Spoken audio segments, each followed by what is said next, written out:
5. Y hoy vamos a estudiar la última de las bienaventuranzas.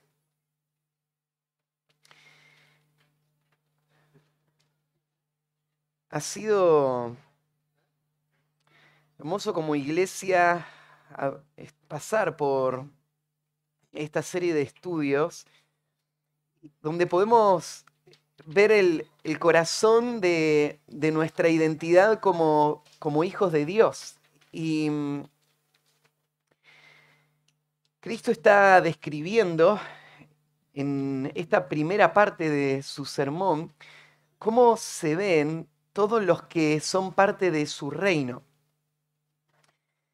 Y hoy llegamos a la última. Hoy estamos en el versículo 10 y hasta ahora han sido bien cortitas todas con un solo versículo, y hoy vamos a leer del 10 al 12. Antes de leerlo, si bien ustedes van a leer 2 veces la palabra bienaventurado, aparece en el versículo 10 y en el versículo 11, creo que la mejor forma de entender estos versículos sería uniéndolos. La razón es, bueno, primero porque el concepto que vamos a tratar es uno solo, el que va a describir lo que hace bienaventurada a estas personas, y también el resultado o la bendición específica es una sola.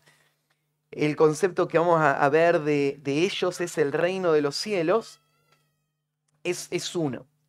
Claro que lo que entendería de cómo se verían estos 3 versículos juntos es que en el versículo 10 tenemos una descripción inicial de cuál es la bienaventuranza, y después el versículo 11 y 12 nos van a ampliar el concepto y nos van a ayudar a entender mejor esta última bienaventuranza. Y con esta va a cerrar esta primera sección de este hermoso sermón y tan importante para la iglesia hoy.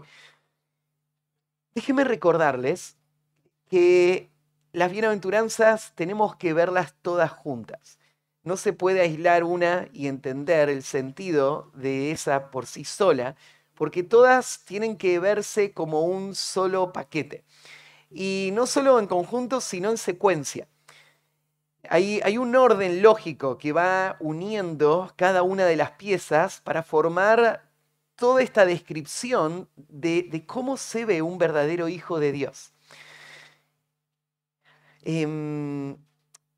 Déjenme recordar el orden.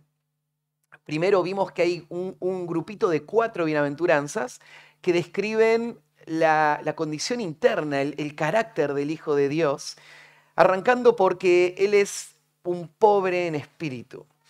Después, perdón, sí, es un pobre en espíritu. Después uno que llora, un manso y uno que tiene hambre y sed de justicia. De ahí pasamos a un grupito de 3 que estaban siguiendo esas características internas y avanzando a ver esas características reflejadas hacia afuera ahora en la vida práctica de esta persona. Entonces veíamos que el Hijo de Dios va a ser misericordioso, va a ser puro de corazón, que esto tiene que ver con esa lucha con el pecado y la vida de santificación. Y la semana pasada vimos el último, que tiene que ver con él como un pacificador. Hoy vamos a ver la última, y la última es bienaventurados los que padecen, es el título que le pusimos, o los perseguidos.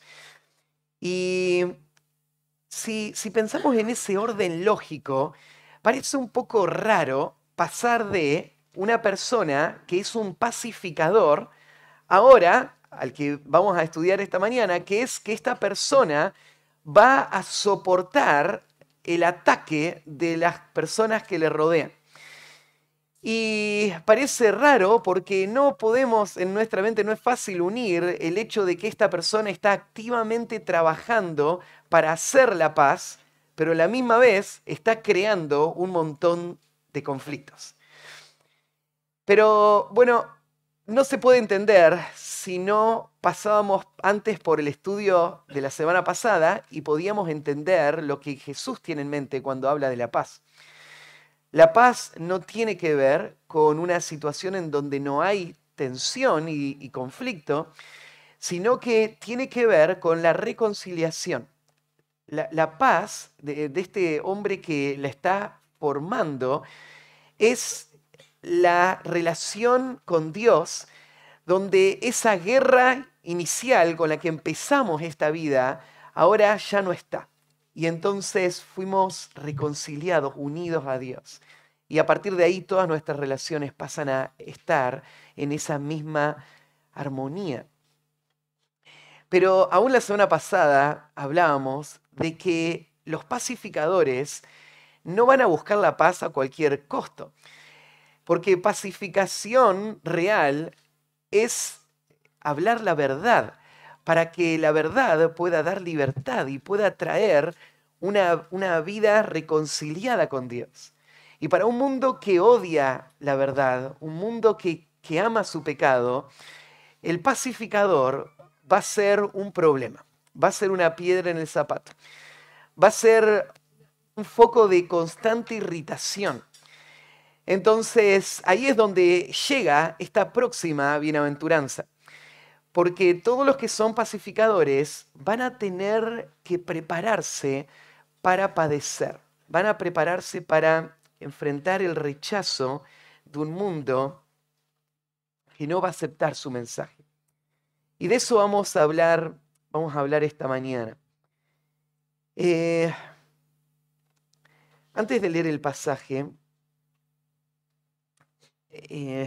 déjenme recordarles un par de textos que nos van a meter en este tema. Ahí en Hechos capítulo 14, versículo 21 y 22, se cuenta cómo Pablo al final de su primer viaje misionero volvió recorriendo las iglesias y animando a todos los creyentes con estas palabras. Él les decía, es necesario que a través de muchas tribulaciones entremos en el reino de Dios. Pablo habló del reino y llamó a las personas en la misma manera que Cristo le llamó a venir a ser parte de este reino que Cristo vino a establecer. El reino de Cristo es un reino muy distinto a todos los demás que han existido.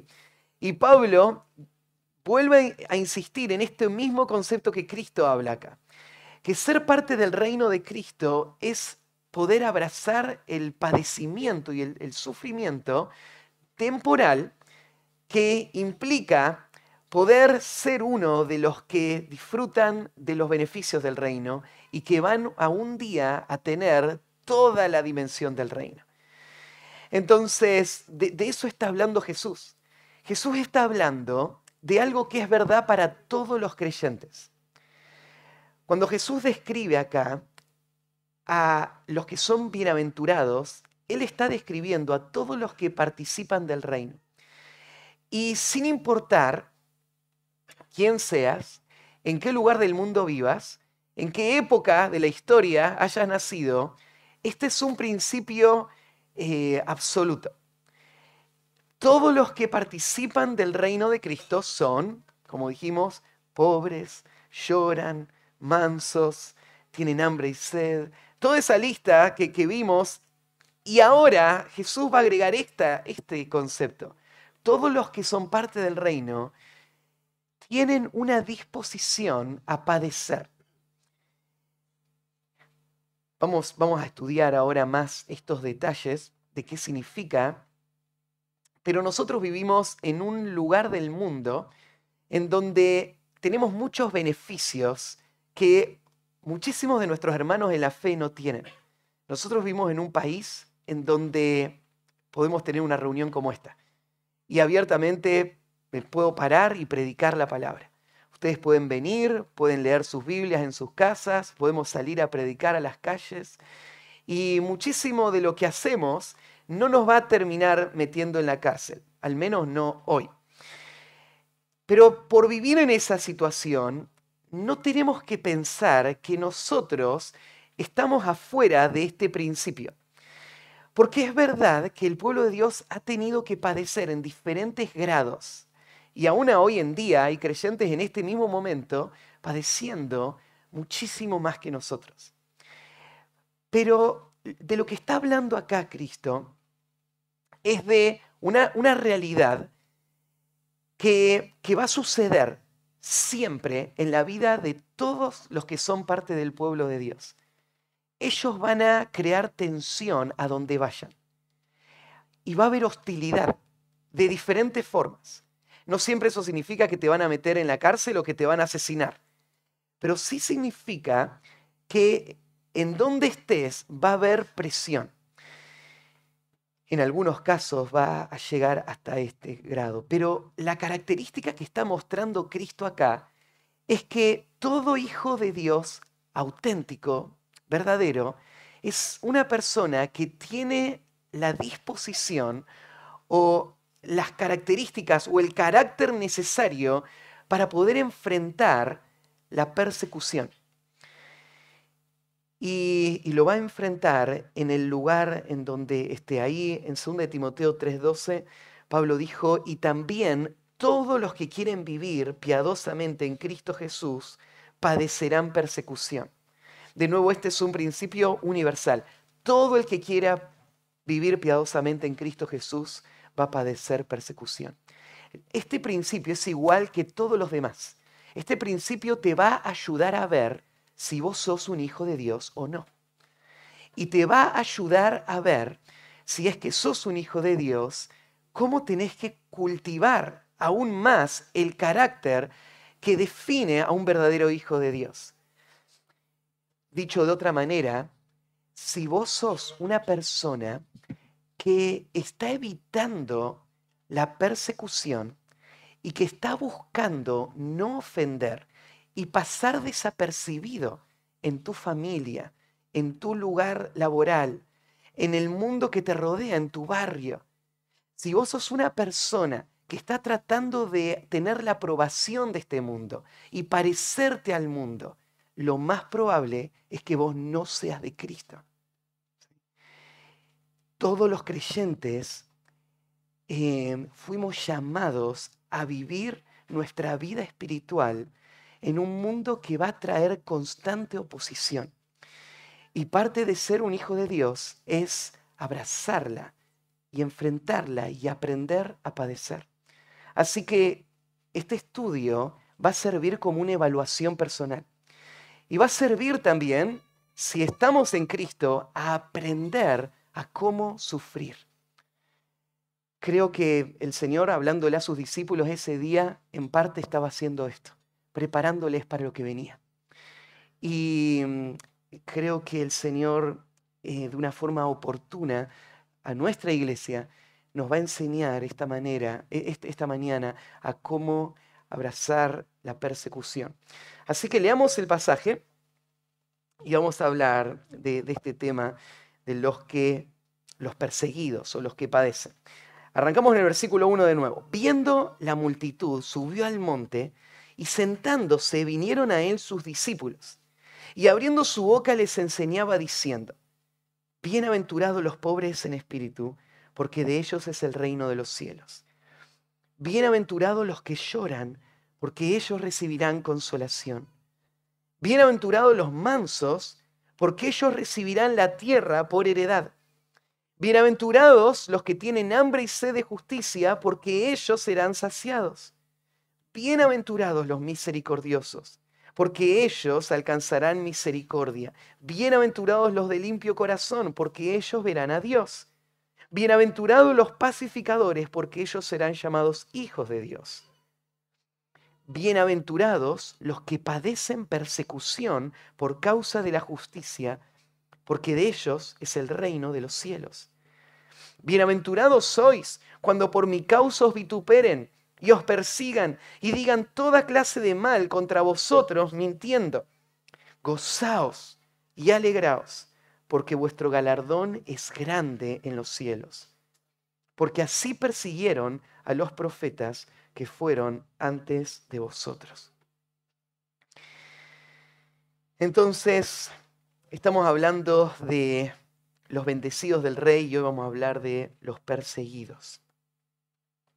Vamos a dividir el análisis de este pasaje en 3 partes. Vamos a ver el versículo 10, el 11 y el 12.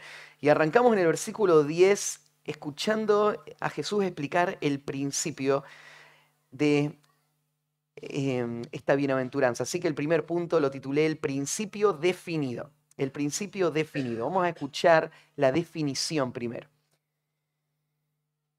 Comienza el versículo como siempre con esta palabra de bienaventurados. ¿Quiénes son los verdaderamente felices? Cada una de estas bienaventuranzas chocó con la noción de su época y con la nuestra de qué significa ser feliz. Y esta no es la excepción. Son súper felices los que son perseguidos. Jesús le estaba hablando a una audiencia principalmente judía. Y los judíos de ninguna manera podrían aceptar naturalmente esto que Jesús les está diciendo. Porque cuando ellos recibieron las promesas de las bendiciones de Dios, esas bendiciones incluían prosperidad, incluían una tierra, incluían una influencia mundial, incluían un dominio. Y la persecución que hablaba el Antiguo Testamento tenía que ver con la desobediencia y el castigo de Dios. Para los judíos, pensar en que ellos sean perseguidos era un sinónimo de estar en pecado y de estar bajo el castigo y el juicio de Dios. De otra manera, ¿por qué ser perseguido? Más bien, la bendición de Dios era la seguridad, la vida en la tierra, la prosperidad. Eso era la bendición de Dios. Y acá se para Jesús o se sienta en ese monte hablándole a estos judíos y diciéndoles que en su reino los que van a ser súper felices son los que están siendo perseguidos. ¿A qué se refiere Jesús? Bueno, la expresión acá padecen persecución tiene que ver con una hostilidad del entorno y una disposición de sus hijos a aceptar ese dolor y esa persecución. Esta bienaventuranza es distinta a las demás, porque hasta ahora todas las bienaventuranzas hablaron de principalmente el carácter. Pero esta, fíjate que te está hablando de las circunstancias. O sea, es súper feliz y no te está diciendo algo que la persona es, sino que está diciendo algo que le pasa a esta persona. O sea, está hablando de circunstancias. Es súper feliz al que le pasan estas cosas. Pero, claro, le pasan estas cosas a esta persona porque esta persona está dispuesta a que le pasen estas cosas. Entonces seguimos pensando en el carácter, pero este carácter ahora reflejado en las circunstancias que esta persona que tiene esta característica va a tener que enfrentar. Son súper felices los que tienen que enfrentar la persecución. Esta palabra, los que padecen persecución, es una palabra muy gráfica. La palabra perseguir tiene que ver con, imagínate un cazador que va a tratar de atrapar su presa. Y va corriendo esa fiera salvaje, ¿no es cierto?, tratando de devorarse a esa gacela que va escapando. Esa misma palabra se hubiese usado en ese contexto, está persiguiéndola. Y este es el cuadro. Jesús está hablando, ¿no es cierto?, de fieras, está hablando, ¿no es cierto?, de hombres que hacen de su ambición y su celo venir y destruirles por completo. Y está diciendo, ustedes son súper felices si eso les está pasando. Si hay gente que está deseando destruirles y les odian y que van a buscar toda forma posible y van a usar toda su energía para borrarles del mapa. ¿Cómo es que Jesús pensaría que esto es algo bueno? Bueno, vos tenés que entender el contexto. El hecho de que exista este odio y este deseo de destruir es algo que podemos trazar en todas las escrituras. Ahí el Salmo 37:12 dice así: maquina el impío contra el justo, cruje contra él sus dientes. Está mostrando, ¿no es cierto?, al impío como ese cazador, como ese depredador, que está buscándole la vuelta para poder destruir al que es justo. ¿Por qué pasa esto? Bueno, esto tiene una larga historia, y la historia comienza en el jardín del Edén, cuando Satanás engaña a Eva y Dios le hace la promesa a la serpiente de que iba a venir un descendiente que iba a aplastar su cabeza. Él le dice que iba a haber enemistad, iba a haber un conflicto a través de toda la historia de la humanidad. Y ese conflicto se iba a dar entre la simiente de la serpiente y la simiente de la mujer. Y iba a haber un conflicto que se va a ver reflejado en el capítulo que sigue, en Génesis capítulo 4, cuando Caín, que era del maligno, por odio a su hermano, se va a levantar para matarlo. Ese día quedó muy en claro a qué se estaba refiriendo Dios cuando dijo que iba a haber enemistad. Y el mundo, la historia del mundo ha estado marcada por esta enemistad. Esta enemistad no tiene que ver con que el pueblo de Dios odia al impío. No. Esta enemistad está en que el pueblo de Dios ama al impío y se entrega y le busca, pero el impío en su pecado va a irritarse contra la verdad. Esta expresión, ¿no es cierto?, que leímos ahí en el Salmo, que él cruje los dientes contra él. Lo que es tan precioso para nosotros, la santidad, el temor a Dios, la vida para la gloria de Dios, es algo no solamente absurdo para el mundo, sino contrario al mundo. Esto atenta contra los intereses más profundos del mundo, que ama su pecado, que no quiere abandonarlo, no quiere ceder, no quiere rendirse a Dios. Él tiene sus ídolos que le sirven a él. Entonces nuestro mensaje va a producir este dolor, esta irritación. Cuando vos te convertiste, fuiste sacado del reino de las tinieblas y pasado al reino de la luz. Tu nuevo nacimiento trajo una transformación tan grande en quién vos sos y en cuáles son tus prioridades, para qué vas a vivir, de qué vas a hablar, cuáles son tus afectos. Tanto cambió tu vida que ahora tu vida se volvió en parte del problema para este mundo. Ahí en 1 de Pedro 4, Pedro hace una descripción de esta nueva realidad para el creyente. Tal vez vos no lo sabés y nunca pensaste que era tan grave. Pero vos tenés que entender que tu nueva posición en Cristo te puso en el ojo de la tormenta. Te puso en el blanco del enemigo y te puso a la vista de un mundo que odia todo lo que ahora te representa. Ahí en 1 Pedro 4:3, él dice así: baste ya el tiempo pasado para haber hecho lo que agrada a los gentiles, andando en lascivias, concupiscencias, embriagueces, orgías, disipación y abominables idolatrías. O sea, eso fue antes, así que ya basta. Para el Hijo de Dios esto se terminó. Ya no vivimos más de esta manera. Mira lo que dice. A estos, hablando de lo que antes éramos nosotros, pero está hablando ahora del mundo, a los gentiles, a estos les parece cosa extraña que vosotros no corráis con ellos en el mismo desenfreno de disolución y os ultrajan.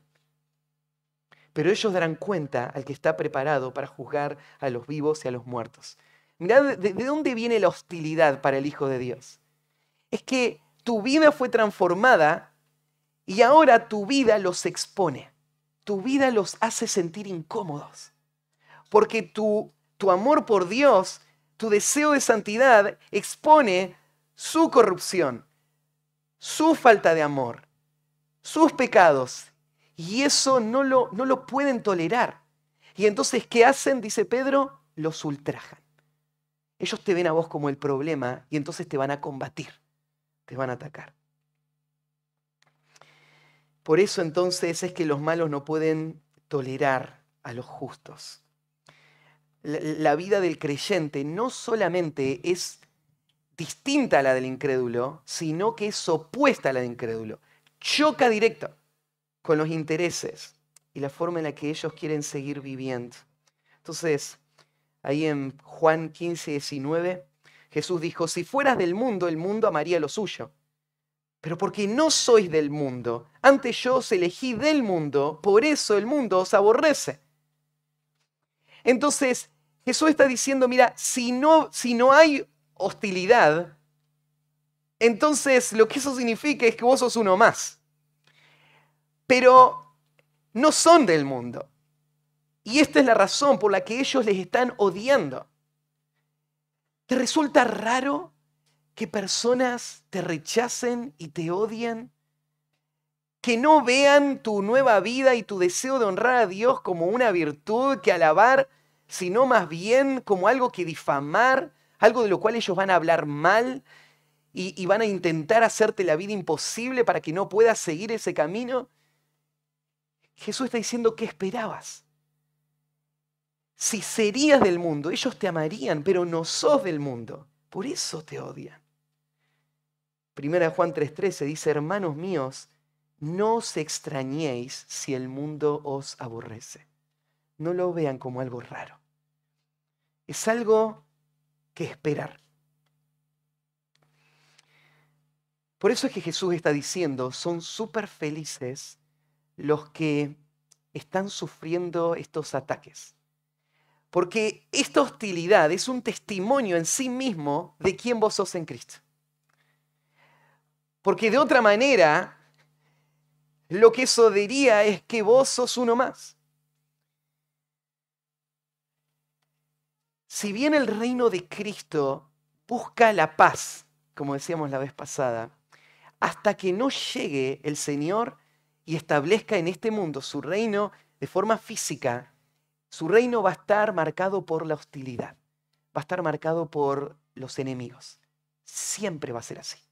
Estamos en el año 2022 y esto no es la excepción. Jesús en Mateo 22, versículo 34, le habló a sus discípulos de lo que iba a venir en el futuro. Él le dijo, he aquí que yo os envío. Bueno, en realidad acá le está hablando a los fariseos o a los líderes religiosos de ese tiempo. Y les dice así, es aquí yo os envío profetas y sabios y escribas. Y de ellos a unos mataréis y crucificaréis. Y a otros azotaréis en vuestras sinagogas y perseguiréis de ciudad en ciudad, para que venga sobre vosotros toda la sangre justa que se ha derramado sobre la tierra, desde la sangre de Abel, el justo, hasta la sangre de Zacarías, hijo de Berequías, a quien matasteis entre el templo y el altar. Jesús sabe lo que le espera a sus discípulos. El reino de los cielos se ha acercado. ¿Cómo se iba a establecer ese reino? Se iba a establecer a través de la predicación del Evangelio. Iba a implicar un cambio en el corazón por el que personas iban a ser trasladados del reino de las tinieblas al reino de Cristo. Pero todo ese proceso se iba a dar en medio de mucha oposición. Y Jesús lo sabe. Él le dice, yo sé que ustedes van a hacer eso.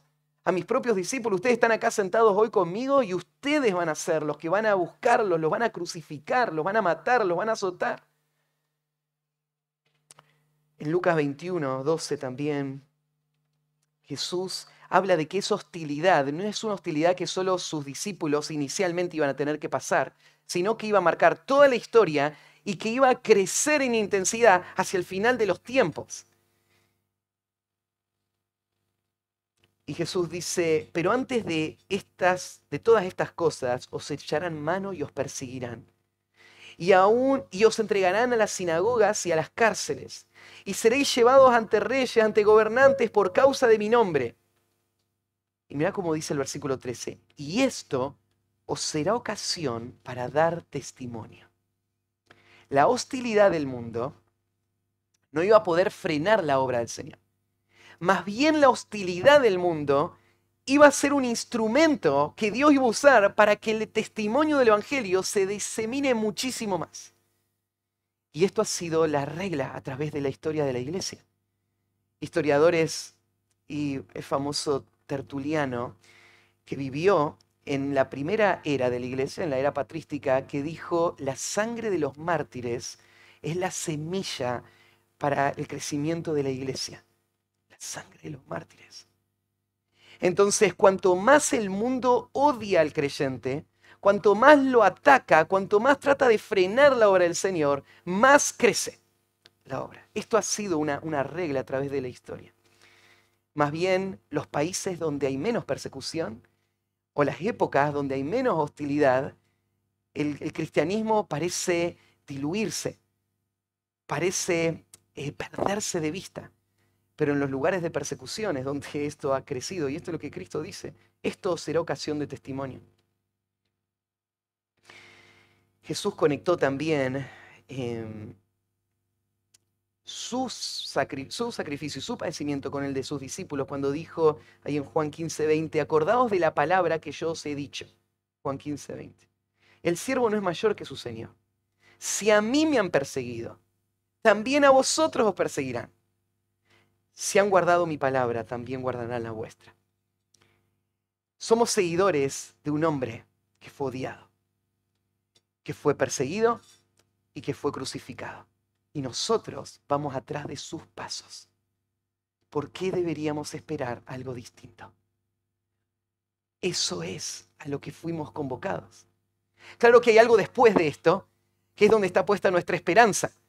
Y este es un instrumento que Dios va a usar para traer sus propósitos. Pero el camino es el mismo, es la cruz. Es el padecimiento. Hay varios pasajes que anticipan que el fin de los tiempos va a traer mayores niveles de persecución. Ahí en Lucas 21:12, ya leímos ese versículo 12 y 13. En Apocalipsis 12:13 dice así. Y cuando vio el dragón que había sido arrojado a la tierra, persiguió a la mujer que había dado a luz al hijo varón. Bueno, esto requiere una explicación. No vamos a dar los detalles, pero está explicando cómo en el tiempo de la tribulación, el odio de Satanás por el pueblo de Dios va a crecer. Y él va a hacer todo lo posible para destruir a Israel y a todos los judíos. Y como Israel va a ser protegida por los gentiles, el odio del anticristo va a ir atrás de todos los que están protegiendo a Israel y a todos los que no adoran a la imagen que se levantó y que habló y que es la imagen del anticristo. Y ese odio va a traer una persecución como nunca hubo en toda la historia de la humanidad. Jesús dice, si esos días no fueran acortados, nadie sobreviviría. O sea, va a ser tan intenso y tan cruel la persecución que si duraría más, no sobreviviría ni un solo creyente por la fiereza, ¿no es cierto?, el odio con el que va a salir el mundo a destruir a todo el pueblo cristiano, a todos los creyentes verdaderos. Hay algo más cuando Jesús dice, bienaventurados los que son perseguidos. Hay un pasaje más ahí en Filipenses 1:28-30, que tenés que poner acá en tu mente para entender a qué se refiere Jesús. Porque decíamos, son bienaventurados los que padecen porque ese padecimiento es un testimonio para ellos mismos de que son verdaderamente salvos. Cuando te odian, vos decís, voy por buen camino. Cuando te odian, vos decís, es porque no soy de este mundo. Es porque Cristo es mi Salvador, estoy siguiendo sus pisadas. Cuando te aman es cuando te preocupás. Pero hay otra razón. Ahí en Filipenses 1:28-30, Pablo dice, recuerden, él está preso, él está siendo juzgado como criminal, y él está alentando a la iglesia en Filipos, que está sufriendo también la persecución. Y le dice así, y en nada intimidados por los que se oponen, que para ellos ciertamente es indicio de perdición, mas para vosotros de salvación, y esto es de Dios. Entonces dice, mira, cuando a vos te persigan y quieran destruirte, no te intimides, no retrocedas, No frenes el avance, empuja con más presión. ¿Por qué? Porque ese odio, ese ataque es un síntoma o es un signo que da evidencia que ellos van a ir al infierno. Y es un síntoma y una evidencia de que vos vas a ir al cielo. Eso debería consolar tu corazón, debería asegurar tu corazón, no debería hacerte dudar. Pero después suma algo más. Porque a vosotros os es concedido a causa de Cristo, no solo que creáis en Él, sino también que padezcáis por Él, teniendo el mismo conflicto que habéis visto en mí y ahora oís que hay en mí. Pablo dice que el padecimiento es un regalo de la gracia de Dios. Dice, Dios te concedió que vos creas en Él, ¿no? Pero pensá, no solo te concedió que creas, te concedió también que padezcas por Él. ¿En qué forma el padecimiento es un regalo? Si vos mirás el capítulo 1, Pablo explica, en el versículo 12 dice, quiero que sepáis, hermanos, que las cosas que me han sucedido han redundado más bien para el progreso del Evangelio.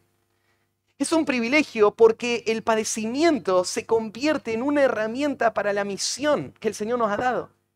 Porque a través del padecimiento el carácter del cristiano sale a luz. Porque a través del padecimiento el testimonio del cristiano golpea los corazones del incrédulo, que no quiere creer, pero cuando ve al creyente sufrir y lo ve al creyente someterse al sufrimiento y amar al Señor, su corazón es quebrado con la verdad del Evangelio. Y entonces el Evangelio prospera en medio del padecimiento del pueblo de Dios. Y si vos anhelás una vida fructífera, una vida que pueda traer muchas almas para la gloria de Dios, el padecimiento es lo que Dios va a usar. Y entonces, en ese sentido es que Pablo acá lo está diciendo, es un regalo del Señor que ustedes puedan padecer. Y esto es lo que la iglesia realmente ha vivido. Jesús está diciendo, esto es lo que va a pasar, y esto es lo que pasó. Si mirás la historia de la iglesia, en los primeros años, la iglesia nace el día de Pentecostés y muy poquitos días después empieza la persecución. En Hechos capítulo 8, versículo 1, empieza, después de la muerte de Esteban, una persecución muy fuerte contra toda la iglesia que hace que se tengan que desparramar los creyentes que vivían ahí en Jerusalén. Y a partir de ahí los judíos se proponen matar a todos los cristianos. Hay algunos que hacen votos y dicen, no vamos a comer nada hasta no haber matado al apóstol Pablo. Con el tiempo, no solo los judíos, sino Roma empezó a tener odio contra los cristianos. Y dices, pero ¿cómo pueden odiar a los cristianos? ¿Qué mal están haciendo? Bueno, en realidad no odian porque estén haciendo algún mal. Ya explicamos por qué los odian. Los odian porque el carácter del cristiano y el mensaje del cristiano choca de frente con los intereses de un mundo que vive en la oscuridad. Y para proteger esos intereses van a atacar a los cristianos. Así que en el año 65 llegó la persecución oficial de parte de Roma cuando Nerón culpó a los cristianos por el incendio de Roma y empezó la persecución ahí en la ciudad. Y a partir de ahí, por 300 años, casi 300 años, la iglesia sufrió la persecución del Imperio Romano en diferentes grados, en diferentes regiones, algunos a nivel imperio y algunos en sectores, pero la iglesia fue brutalmente atacada. Y en esos años la iglesia creció. Y lo que Cristo dijo se cumplió.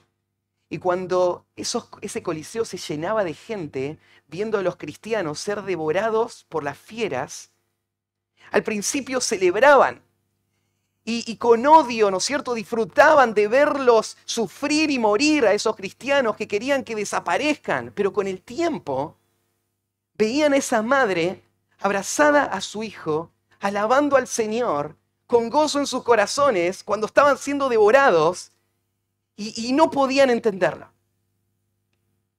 Y de repente ese odio se convirtió en admiración. Y esa admiración se convirtió en el deseo de querer ser como uno de ellos. Y el mensaje del Evangelio tuvo una puerta abierta que para el final del siglo III en el imperio todo el ambiente había cambiado radicalmente.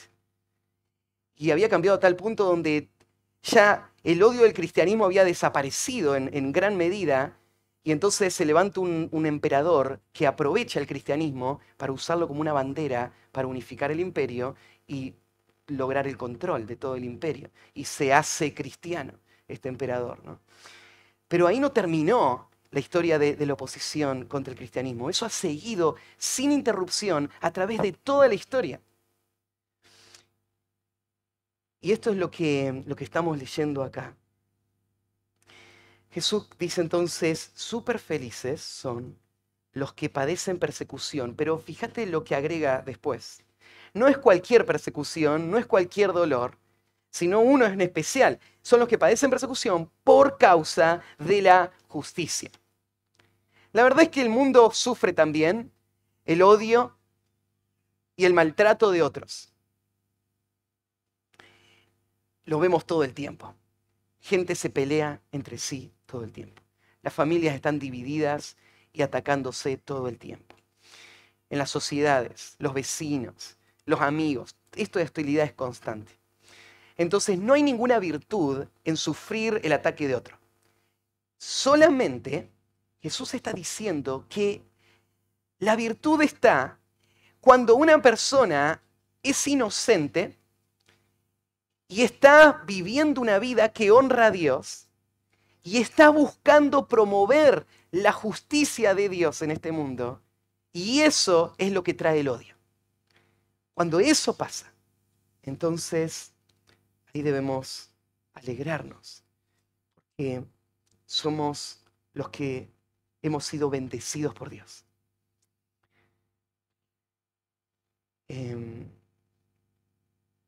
Esta expresión, ¿no es cierto?, por causa de la justicia, tiene que ver, ¿no es cierto?, con que es el vivir la justicia lo que trae la persecución y el buscar la justicia que la trae. Los dos conceptos están integrados ahí. Súper felices los que padecen de esta manera. Y hay una explicación después, una razón por qué son tan felices. Porque ellos, y una vez más, ¿no es cierto?, ellos y solo ellos, de ellos es el reino de los cielos. El tema del reino de los cielos es el tema que envuelve a todas las bienaventuranzas. Si vos te fijás, la primer bienaventuranza comienza hablando de que estos que tienen, que son pobres, de ellos es el reino de los cielos. Y ahora la última bienaventuranza cierra de la misma manera, de ellos es el reino de los cielos. Y estos dos bienaventuranzas sirven como un paréntesis que abarcan todas, porque este es el concepto que Jesús quiere dar.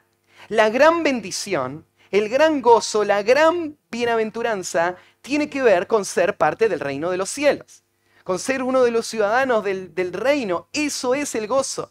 Todas las demás que se explican son matices de esta gran bienaventuranza. Es la bienaventuranza de ser parte del reino de los cielos. Y Jesús está diciendo acá que solamente los que sufren son parte del reino de los cielos. Solamente los que son perseguidos son parte del reino de los cielos. Nadie que no haya sido perseguido va a entrar al cielo. Por eso Jesús está diciendo, son súper felices los que están siendo perseguidos, porque de ellos es el reino de los cielos. Claro, la persecución nos va a quitar todo lo que amamos o lo que disfrutamos de esta vida. Pero nuestra identidad no está en este mundo. No está en las relaciones de este mundo, no está en los bienes de este mundo.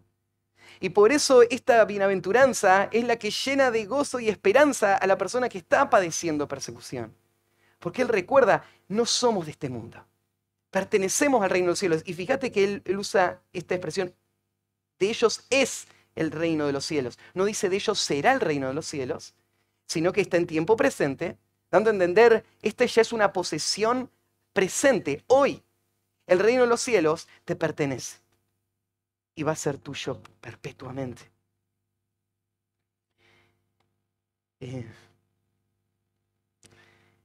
Ahí en Hebreos 11, hay una lista de los héroes de la fe. Nos encanta pensar en la victoria de la fe, pero no nos gusta pensar en el precio de la vida de fe. Claro, nosotros vamos a vivir en este mundo una vida de fe, pero ¿qué implica eso? Bueno, implica, entre otras cosas, que vamos a perder todo lo que hay en este mundo, que vamos a sufrir. En el versículo 36 cierra esta sección el autor de los Hebreos mostrándonos ese precio cuando dice: otros experimentaron vituperios y azotes, y además de estos prisiones y cárceles. Fueron apedreados, aserrados, puestos a prueba, muertos a filo de espada.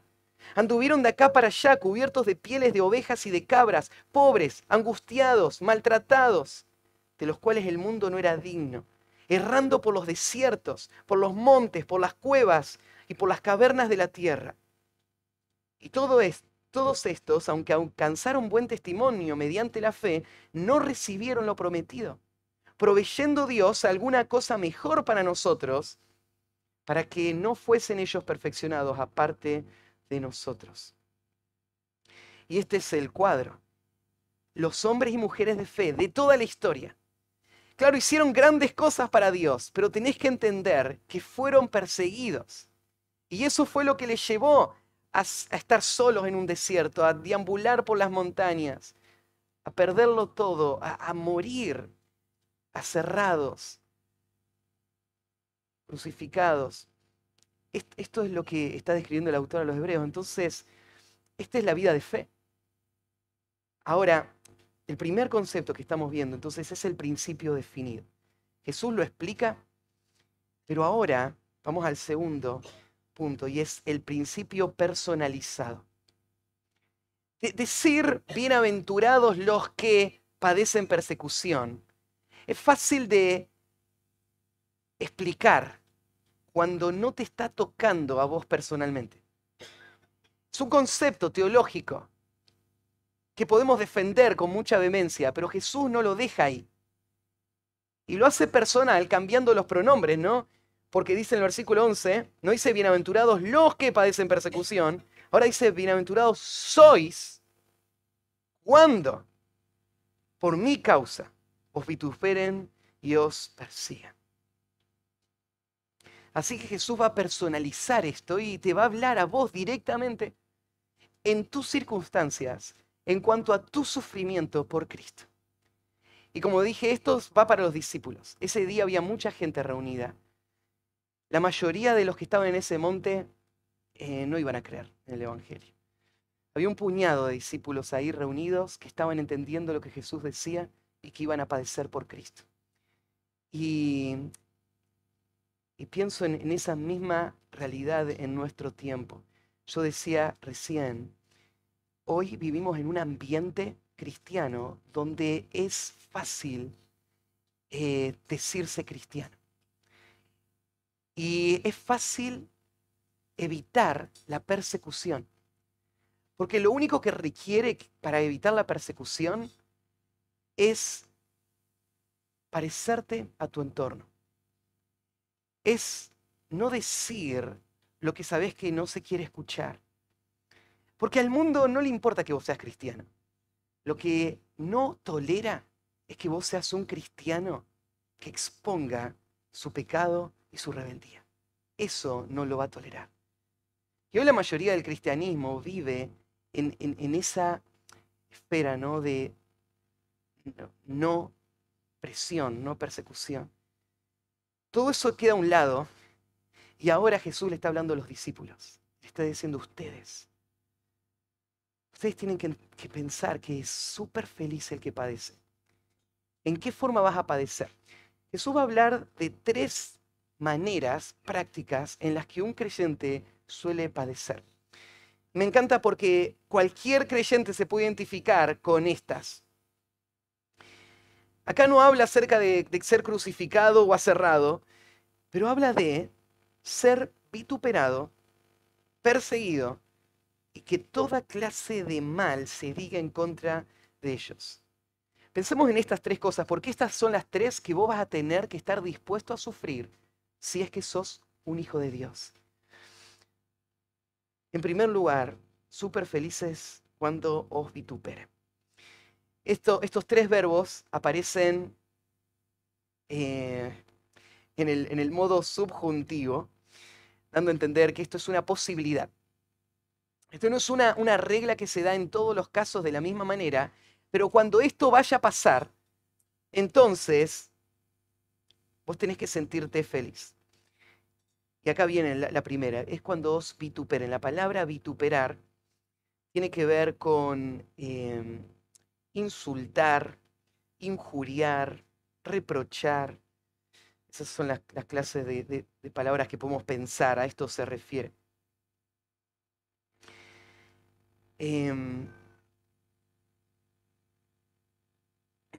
Esta es la palabra que aparece en Mateo más adelante cuando habla de Jesús en la cruz. ¿Se acuerdan que él estaba ahí colgado en la cruz y pasaban las personas en un lugar de tránsito y se burlaban de él? ¿Se acuerdan la clase de cosas que le decían? A otros salvó y a él mismo no se puede salvar. Ja, ja, ja. Burlas. Eres el Hijo de Dios, ¿no? Que se baje de la cruz y ahí todos vamos a creer. Pero ahí está, en la cruz, no se puede bajar. Ja, ja, ja, ja. Todas las risas. Y dice el texto, aún los ladrones que estaban muriendo a su lado se sumaban a la burla, injuriando a Cristo. Esta es la palabra que se usa ahí en Mateo 27:44, cuando se dice de que ustedes van a ser vituperados. Ahí en 1 Pedro 2:23 usa esta misma palabra para hacer referencia a lo que pasó con el Señor. Y dice, quien cuando le maldecían no respondían con maldición. Cuando padecía no amenazaba, sino encomendaba la causa al que juzga justamente. Nosotros seguimos el ejemplo de uno que entiende lo que es ser maltratado verbalmente. Si vos sos un hijo de Dios, no podés intentar escapar de esto. No podés tratar de jugar al agente secreto en el ámbito laboral para que nadie se entere que sos creyente, para evitar las burlas de tus compañeros. Porque Jesús dice que un hijo de Dios es alguien que padece. Esta es la evidencia de que vos sos parte del reino. Entonces, lejos de evitar las burlas, lo que vos tenés que hacer es reconocerlas como el don de Dios. Porque esas burlas van a ser el instrumento que Dios va a usar. No para desacreditar el Evangelio, sino para avanzar los propósitos del Evangelio. Esas burlas son el elemento que Dios va a usar para confirmar tu corazón y decirte, ves, vos no sos del mundo. Entonces, no tenés que evitarla. Súper felices cuando te vituperen. No sos masoquista.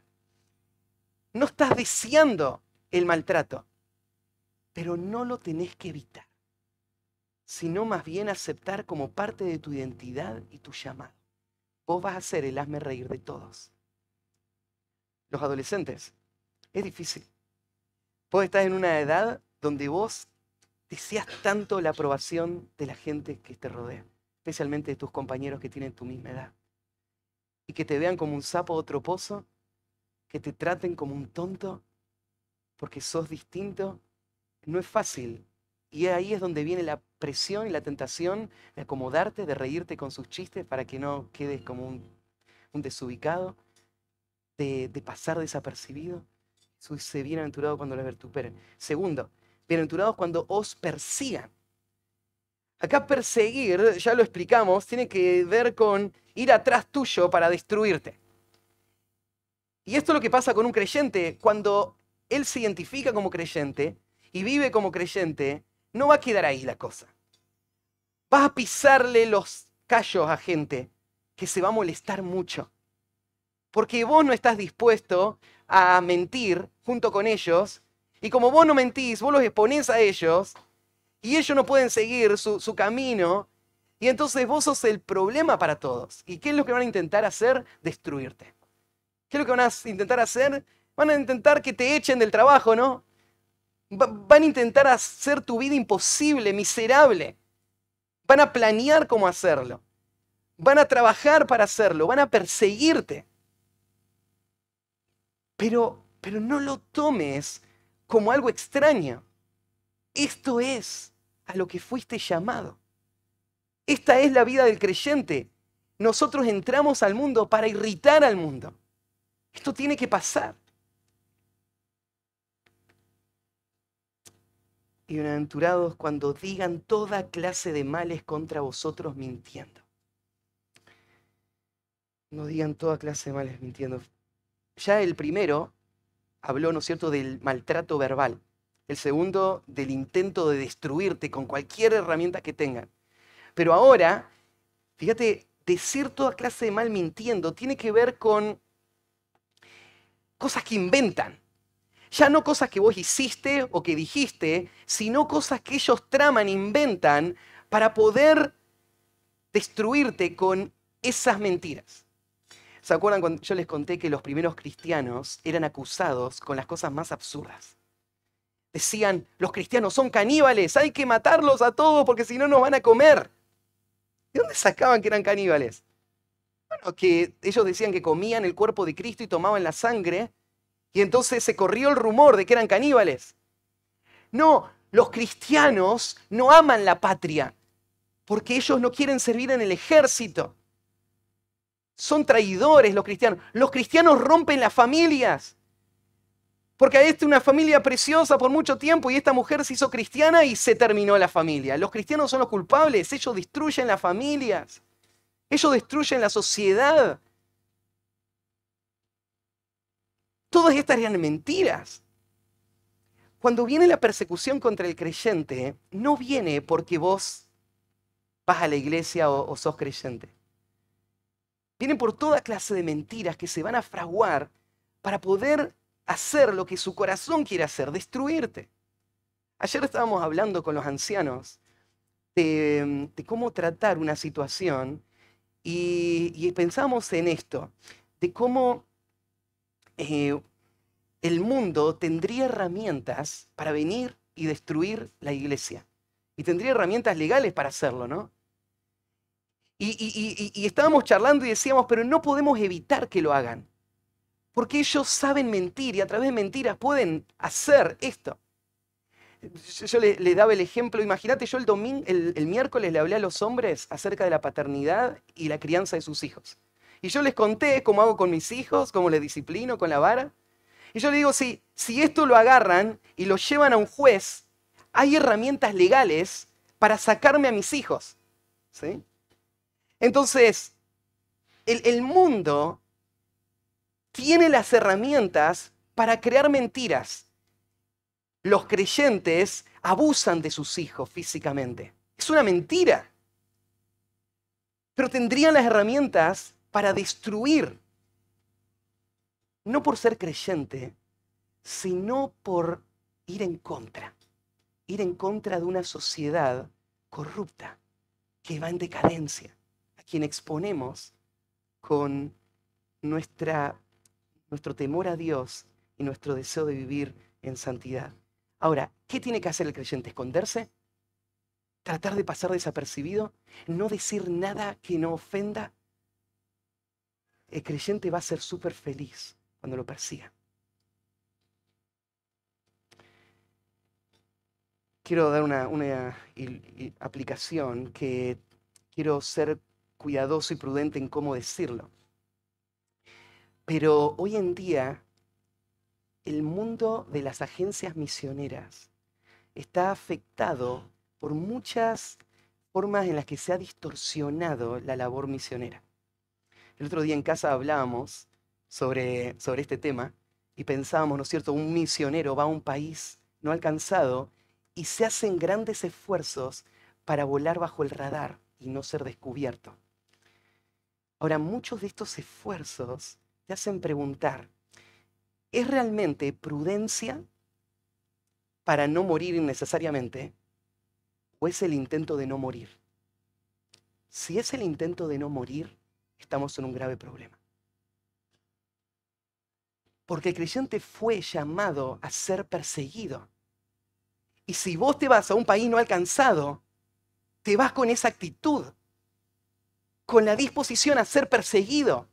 Si no querés ser perseguido, no vayas a ese país no alcanzado. No, en esos países no se puede congregar a la gente, no se puede decir, no se puede. Y hablamos, nosotros sustentamos a un misionero que está en un país muy hostil.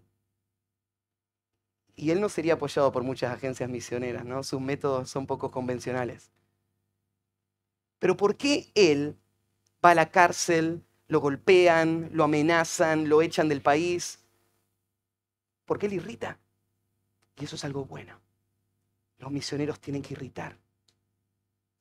El pueblo de Dios tiene que irritar. Tiene que abrazar la persecución en cualquier forma que el Señor la traiga. Esto no quiere decir, de nuevo, que somos masoquistas o que vamos a buscar ser martirizados. Es más, si está la posibilidad de escapar para que no te maten, escapá. Pero si no podés escapar y estás frente a frente con la persecución, la abrazás. Entonces, si vos te podés cambiar de trabajo para no tener que ser hostigado totalmente, es válido, podés cambiarte de trabajo. Pero mientras estés ahí, vos tenés que pararte y decir, yo soy cristiano, y tenés que abrazar todo el dolor que va a venir de un mundo que odia todo lo que vos representás. Entonces, no está mal escapar de la persecución, pero sí está mal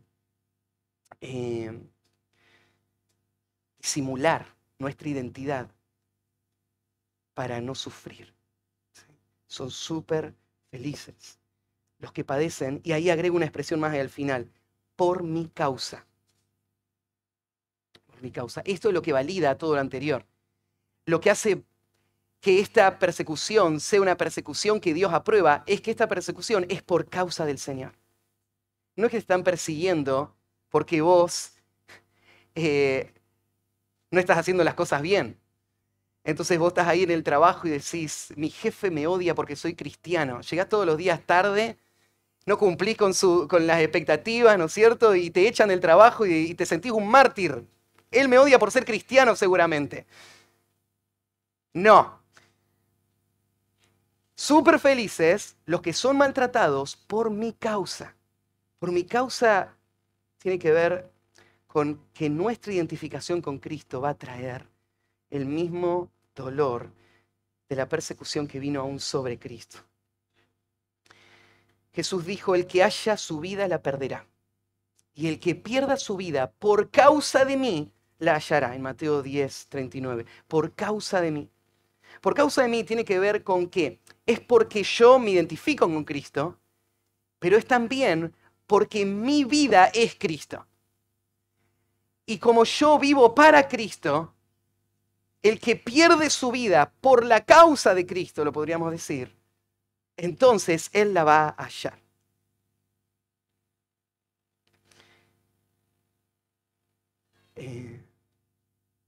Bueno, entonces vimos el principio definido, entendimos lo que es, que Cristo está señalando. El principio personalizado ahora nos golpea de frente. Es propio esto, no estamos hablando de otro, estamos hablando de vos y de mí. Y ahora vamos a ver el principio aplicado. Y ahora van a venir las órdenes. ¿Qué tenés que hacer? Las directivas.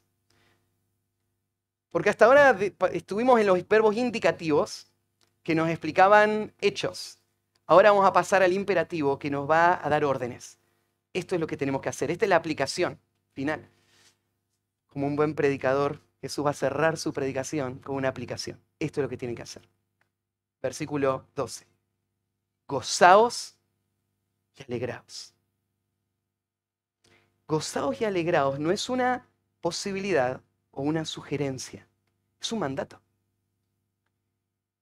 El creyente no solamente es súper feliz porque las circunstancias trajeron persecución, sino que ahora, frente a esas circunstancias, él tiene una obligación delante de Dios. ¿Y cuál es la obligación? La obligación no es resignarte. ¿Qué voy a hacer? No me queda otra. Tengo que aguantar. No, no te resignes. Mucho más que eso. Gózate y alégrate.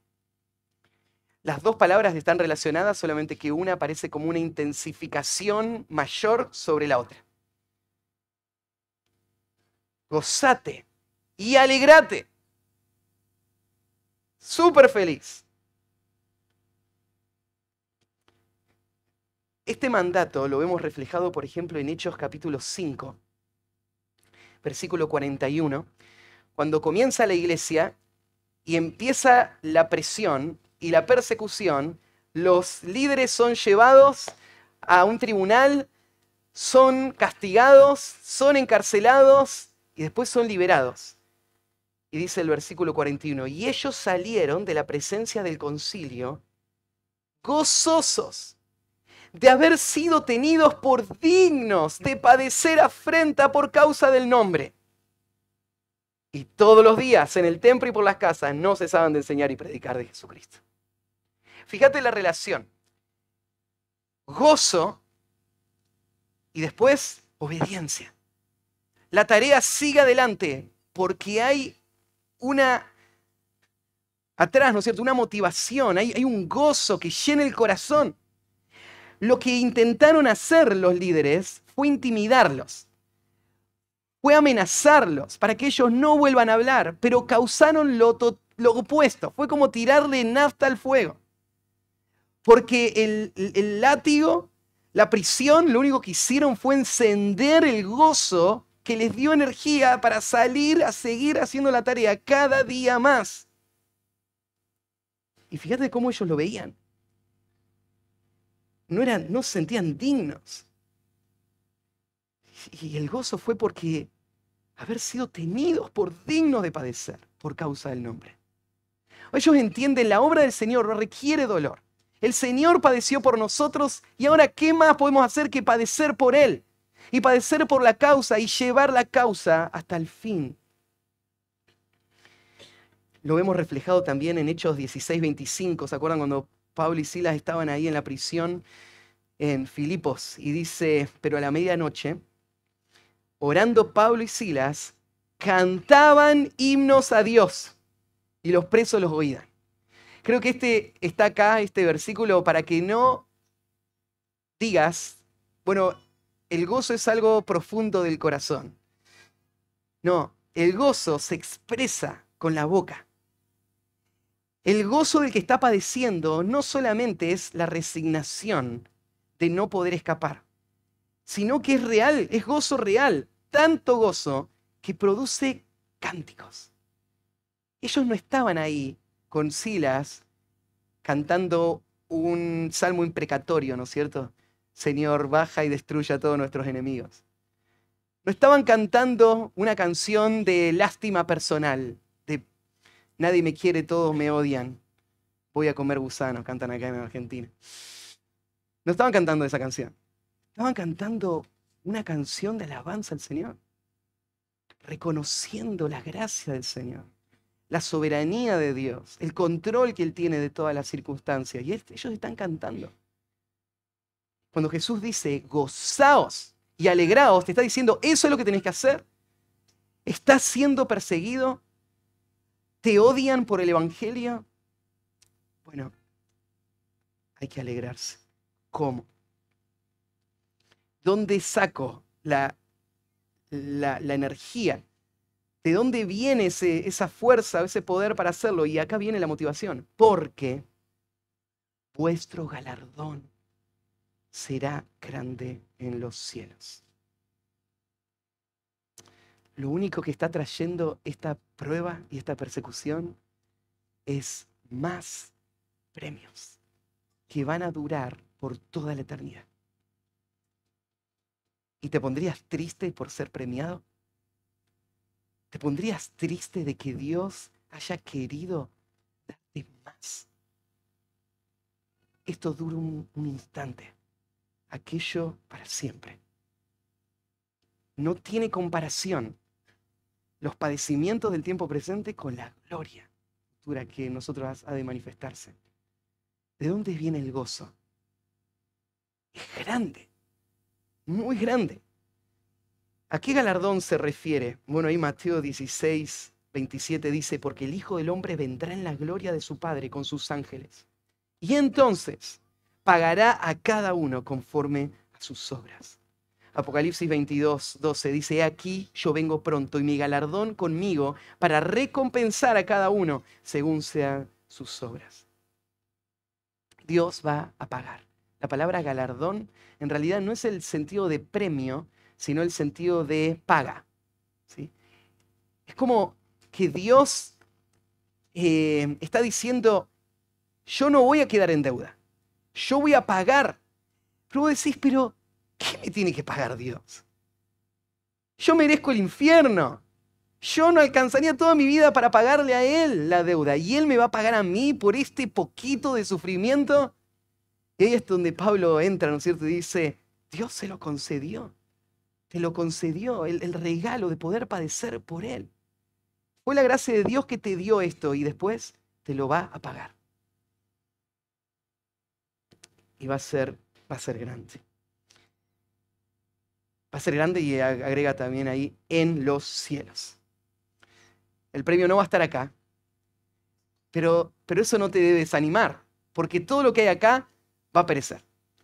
Todo lo que hay acá se va a deshacer y va a quedar acá. Por eso este premio del que estamos hablando es tan valioso, porque está allá, está en los cielos, no está acá. Y agrega una motivación más, ¿te diste cuenta? Te dice, es grande el premio, pero también te da una razón más cuando te dice, porque así persiguieron a los profetas que fueron antes de vosotros. Mira, nosotros llegamos a la historia en esta época. Pero no sos el primero que tiene que sufrir personas maltratándote verbalmente o físicamente o diciendo mentiras de vos, ¿no es cierto? Y desparramándolas por ahí, cualquier cosa. No sos el primero. Esto ha sido la regla histórica. Es más, cuando vos te pones ahí y estás padeciendo, estás entrando en la compañía de un gran legado que has recibido. De una nube de testigos, de hombres y mujeres de fe de toda la historia. Y acá específicamente está señalando a los profetas. Todos los profetas sufrieron. Bueno, todos los verdaderos profetas.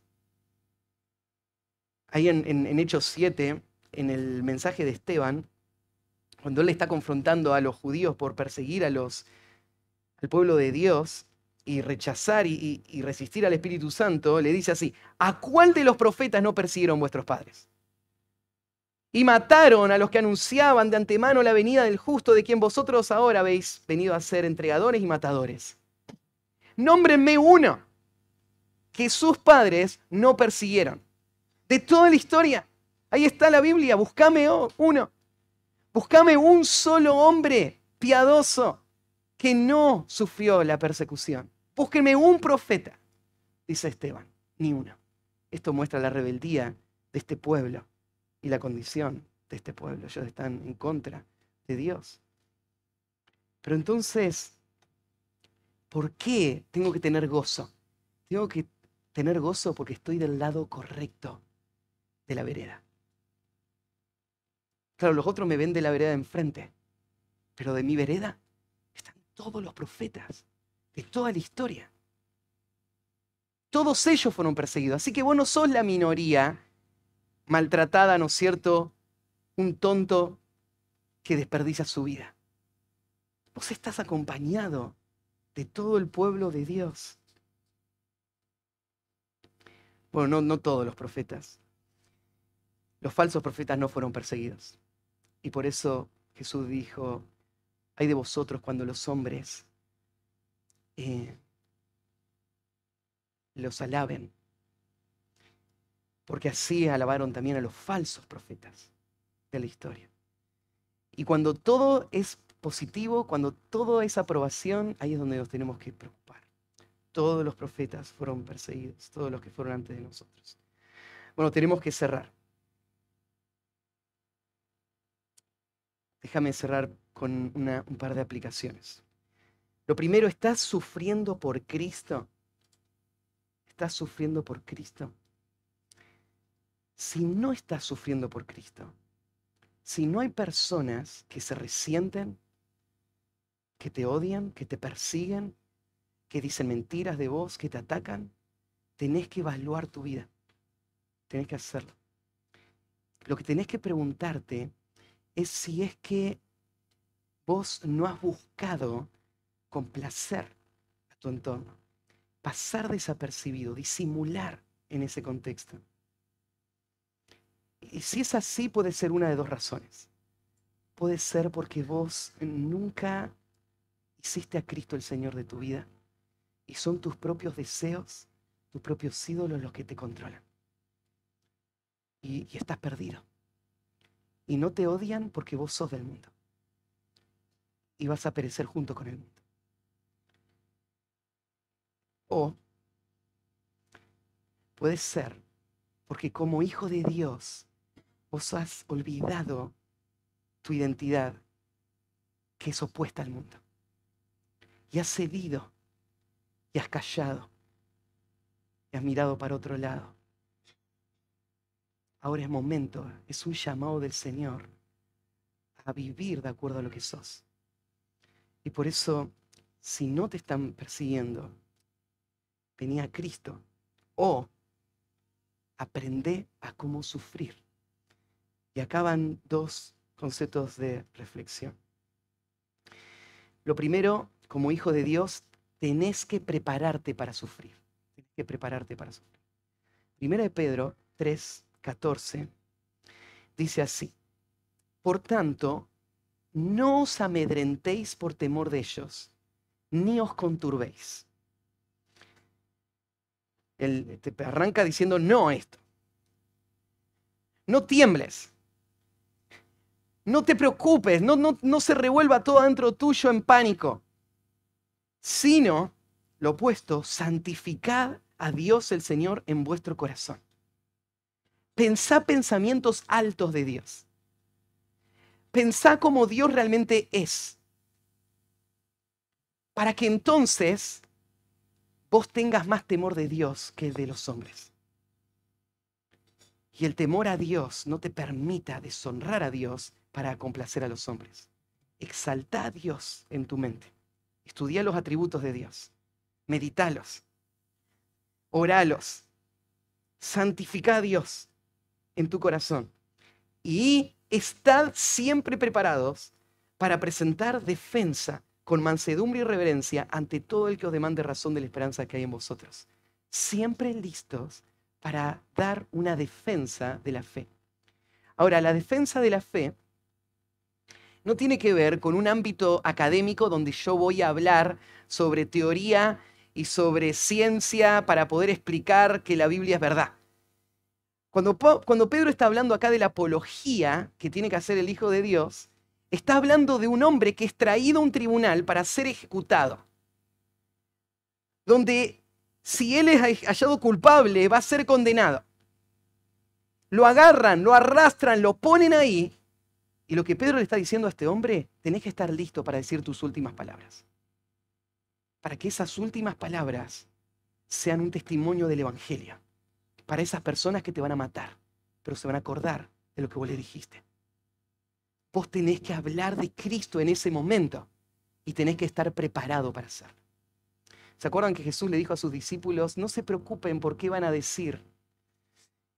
Y en un sentido, el Espíritu Santo obra en el corazón de los creyentes para traer la verdad que los creyentes hablen de forma constante.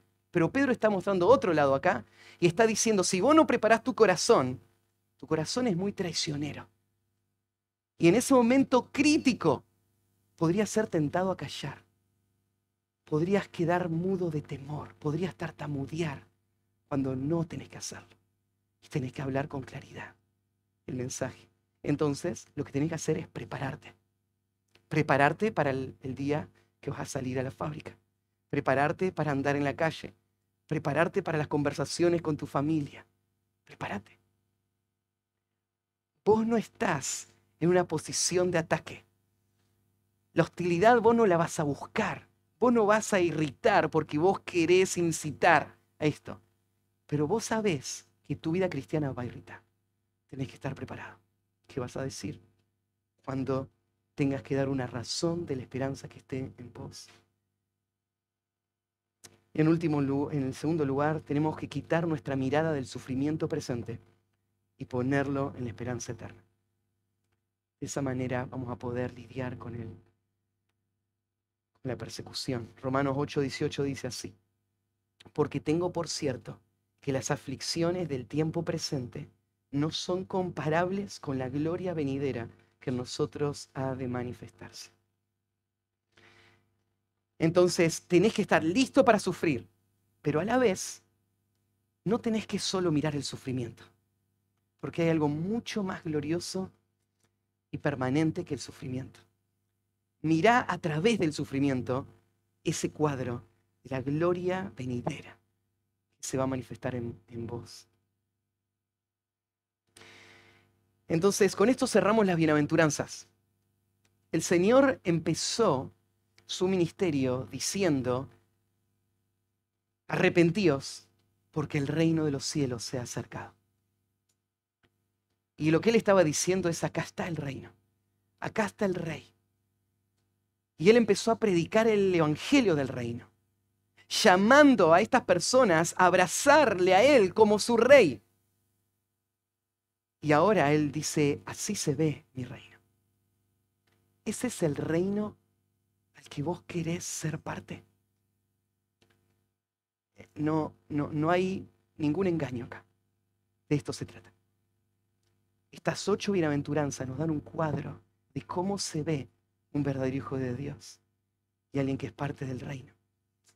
Las puertas del reino están abiertas. Y el llamado de Dios sigue constantemente diciendo: venid, venid a mí, todos los que están trabajados y cargados, yo os haré descansar. Vengan, vengan al reino, todas las bendiciones del reino están, pero este es el reino. Ahora, hay una forma equivocada en donde vos podrías escuchar esto que estoy diciendo. Vos estás sentado y escuchando y vos tal vez estás pensando: Matías, esto significa entonces que me tengo que esforzar más para ser digno del reino.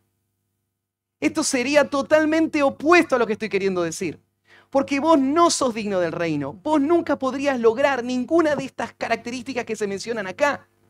Lo que te estoy diciendo es que cuando una persona está perdida y por obras de Dios escucha la verdad del Evangelio y el Espíritu Santo trae convicción, la gracia del Señor cambia el corazón y hace que una persona pase a ser todo lo que dicen estas bienaventuranzas. Es un regalo de la gracia del Señor. Y cuando vos sos esto, tenés todo. Sos bienaventurado completamente. Cuando no tenés esto, no estás en el reino. Pero si tenés esto, fue por la gracia de Dios que obró para tu salvación. Y si lo tenés, ahora lo tenés que vivir. Esto es lo que somos. Este es el reino al que Cristo nos ha convocado. Esta es la vida que Dios espera de nuestra iglesia, de cada uno de nosotros. Oramos, terminamos. Padre, ha sido tan valioso para nuestras vidas escuchar las palabras del Señor de una manera tan simple, pero tan profunda y contundente, definiendo qué es su reino, qué es ser parte de su pueblo. Y Señor, solo tú puedes tomar esta verdad y usarla en el corazón como una daga que corte el alma de cada uno de nosotros, que transforme nuestro ser. Hazlo, Señor. Permite que tu verdad, tu palabra, pueda traer salvación a los que aún en este momento están escuchando, pero están afuera y no son nada de lo que dice acá. Solo hay apariencia, solo hipocresía, solo esfuerzo humano, pero están agobiados intentando lo que nunca van a lograr con sus fuerzas. Tráeles a Cristo, que puedan rendirse delante de Él, clamar por salvación y concédela en tu gracia. Y los que estamos en Cristo, ayúdanos a vivir como es digno del llamamiento que hemos recibido. Gracias, Señor, por tu verdad y te encomendamos nuestras vidas a ti. En el nombre de Cristo Jesús. Amén.